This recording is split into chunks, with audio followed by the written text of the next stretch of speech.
the great city of Ayodhya. Its golden spires pierced the morning mist, catching the first warm rays of the sun. It was a realm of unbroken peace, markets hummed with cheerful trade, gardens bloomed in vibrant colors, and the river Sarayu flowed smoothly along its borders. Yet, if you walked into the royal palace back then, past the marble pillars and draped silks, you would feel a heavy, quiet sorrow hanging in the air. At the center of that sorrow was King Dasharatha. He had everything a ruler could ever dream of: wealth, power, and the deep love of his people. But when he stood on his high balcony looking out over his domain, his heart felt utterly hollow. He had no son. No heir to carry on the noble lineage of the Sun dynasty. He turned to his royal teacher, the wise old sage Vasishta, his voice heavy with years of unspoken grief. "Master, the years pass like dry leaves blown away by the wind. My kingdom flourishes, but my home is silent. Without an heir, who will protect the righteousness of this land when I am gone?" Sage Vasishta closed his eyes, listening to the quiet rhythm of the universe. When he opened them, a soft smile touched his lips. "Do not lose heart, my king. The heavens have heard your silent prayers. You must perform the sacred Putrakameshti Yajna, the ancient fire ritual for offspring.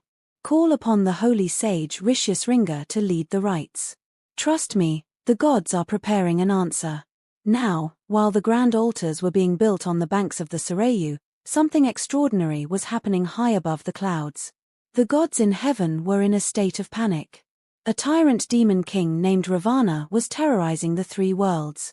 Ravana had secured a boon long ago that made him invincible to gods, demons, and celestial beings.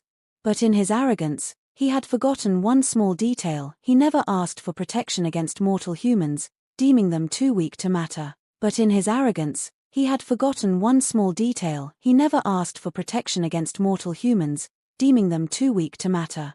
Seeing this, the great preserver, Lord Vishnu, made a quiet resolve.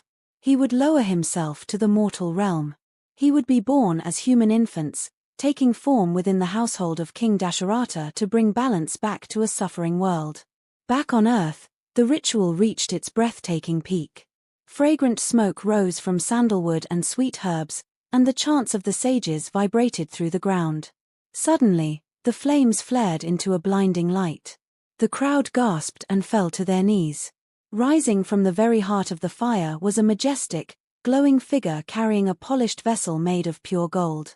Inside it was a celestial nectar, glowing softly like molten starlight. The divine messenger's voice echoed like deep thunder over the silent gathering. "Take this, King Dasharatha. It contains the divine essence of life. Share it among your queens, and your deepest longing will be fulfilled." Dasharatha's hands trembled as he took the vessel back to his palace. He gave half of the glowing nectar to his chief queen, Kausalya, a woman of deep grace and devotion. He gave a portion to his vibrant, spirited queen, Kaikeyi, and the remaining portion he presented to his gentle, loving queen, Sumitra.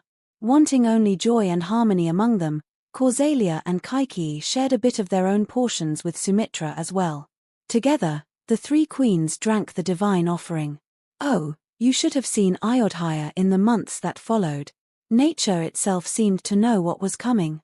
Trees bore sweet fruit out of season, the Sarayu River ran crystal clear, and a gentle breeze carrying the scent of wild jasmine swept through the streets. And then, on a glorious day when the stars sat in perfect alignment, the palace echoed with the sweet, musical cries of 4 newborn babes. First came Rama, born to Queen Kausalya. Ah, Rama, even as an infant, his skin had the serene, dark glow of a rain-bearing cloud, and his eyes were soft like lotus petals.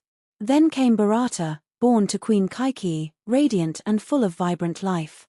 And finally, Queen Sumitra gave birth to twins, Lakshmana and Shatrughna, doubling the blessing of the royal house. The entire city exploded into joy. Flowers fell from the heavens like gentle rain, drums echoed through every street, and King Dasharatha shed tears not of sorrow, but of pure, overwhelming gratitude. As the 4 boys grew from tumbling toddlers into bright young princes, a sweet, unbreakable magic unfolded between them. They all loved each other dearly, but 2 pairs grew practically inseparable. Lakshmana attached himself to Rama with a devotion that went deeper than words.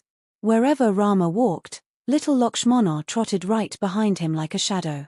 If Rama slept, Lakshmana stayed awake to watch over him.